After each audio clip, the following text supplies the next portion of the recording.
What's the scariest encounter you've had with a total stranger? I was once driving in the country, and it was pouring rain in the dead of night.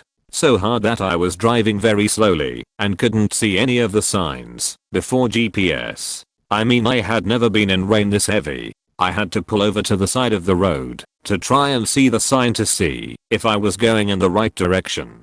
I didn't get out due to the rain, so was craning my neck forward to try and make out where I was, when suddenly the passenger door opened and a man got inside the car, sat down and looked at me. Here is South Africa. There is a fair amount of violent crime and hijackings, so I instinctively started panicking and yelling and screaming at the top of my lungs, flailing my arms to try and do something, anything to stop this guy from attacking me. He started screaming as well in terror and jumped out the car.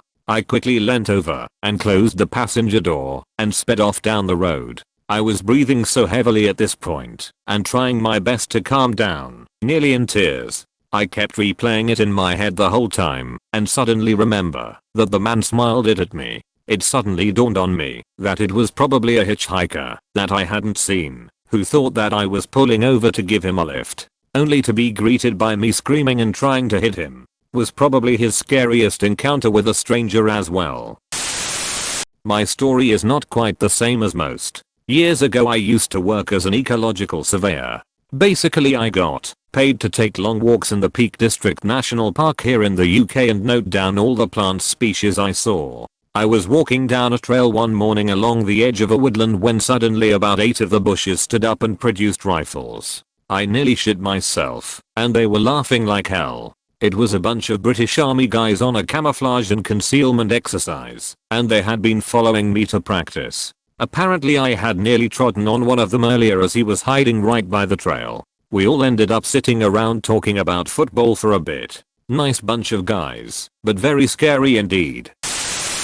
I was traveling home to California, and I was in Nevada. It was an emergency, so I'd packed and left at around midnight. It was about 5:30 am or so in rural Nevada. I was at a stop on my usual route. I was very familiar with the particular stop, and it was just an hour or so before the California border.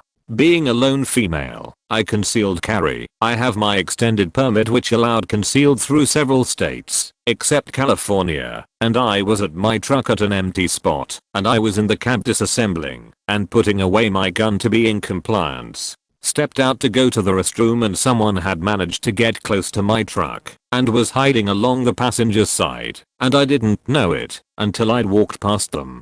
Whoever it was grabbed me from behind. I let out the loudest, most blood-curdling scream. Oscar-winning scream. But there was no other people at this stop. I fought and tried to buck the guy off of me, but I wasn't doing very well.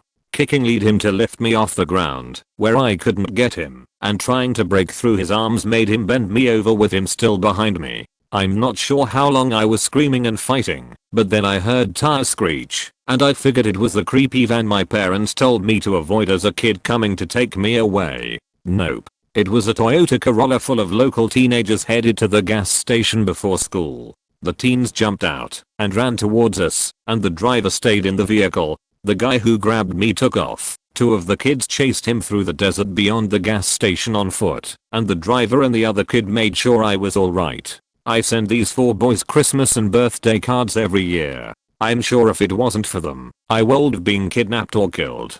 Josh, Austin, Mason, and James. Thank you guys.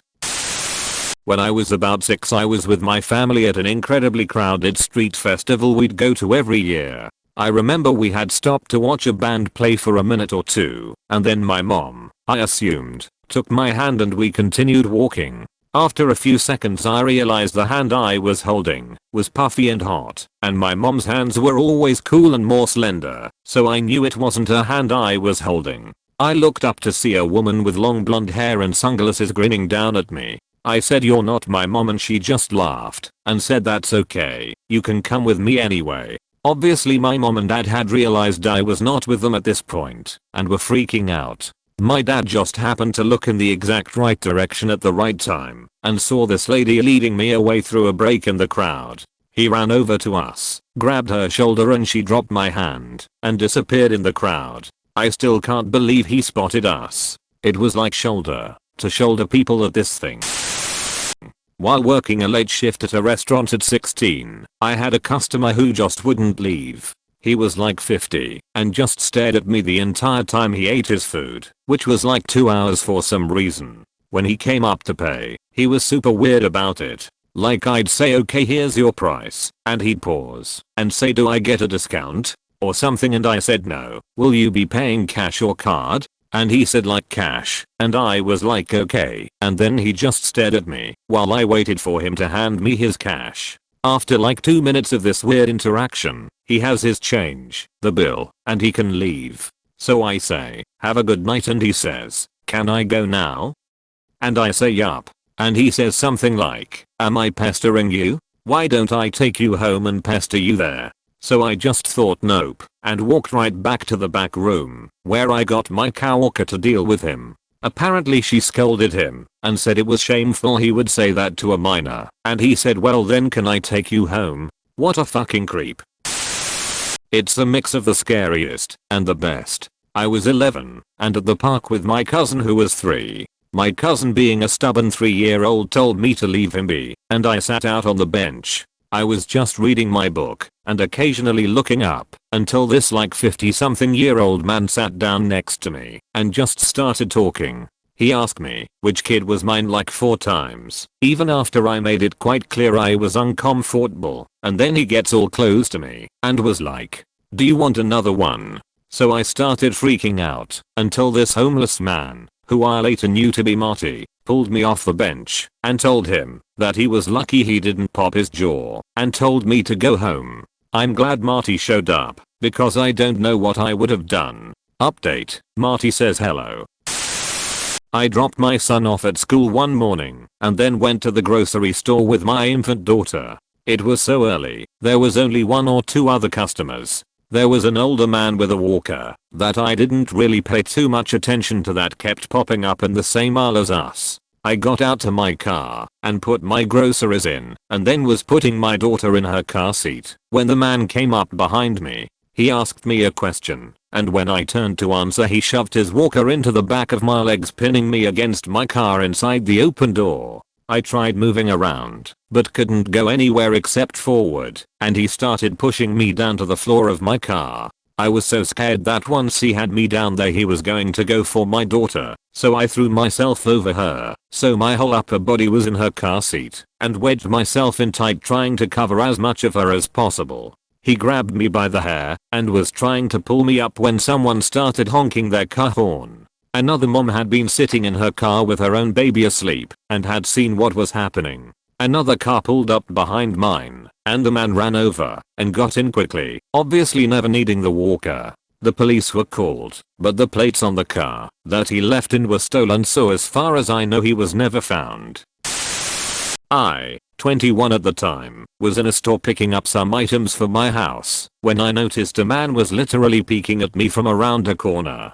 I first brushed it off and continued my shopping, but was aware that this man was following me around the store. He then sang out to me and said I looked familiar and asked if I went to the local university. I didn't, so I said no. At this point I got creeped out, so I checked out and went to my car. I heard footsteps behind me and knew he had followed me, so I just jumped in my car and locked the doors. It was dark, so I hadn't noticed him go around the back of my car until he banged on my passenger window. I ignored him and started the car. This prompted him to run around the front and start banging on my driver's side door trying to open it and asking me for a ride. I was terrified and just pulled out of the parking space as fast as I could and drove off, with him chasing my car until I rounded a corner. I have no idea what his plan was, but to this day I'm nervous about dark parking lots at night. When I was around 10 to 11, a friend invited me to a water park. During swimming at a wave pool he found some random kid around our age and decided to tell this kid that the game we were going to play was hold me down in the water. I didn't get that memo, so I thought him and this kid were just trying to drown me. This went on for what felt like an hour of me swimming away and hiding. I didn't hang out with him afterward. Same trip, after we were done with the pool I got to the changing rooms and there is a couple people in there. Old man on the bench asks me if I wanted him to help me change. I just said no thanks and quickly changed and ran out. I'm late to the party here, but I was once threatened by a man with a scoped rifle while walking my dog. I was out in a field behind my apartment building at night, and I heard a voice from behind me say, "You better run fast, boy." I turned and saw a backlight silhouette of a man on a balcony with a scoped rifle, and I heard him close the bolt. I decided that running would only add tension to the situation, so I yanked on my dog's leash while calmly yet quickly walking towards the closest cover I could find. I immediately called 911, and when it was all said and done, the guy with the rifle claimed he was just showing the rifle to his friend. BS, but I couldn't prove otherwise.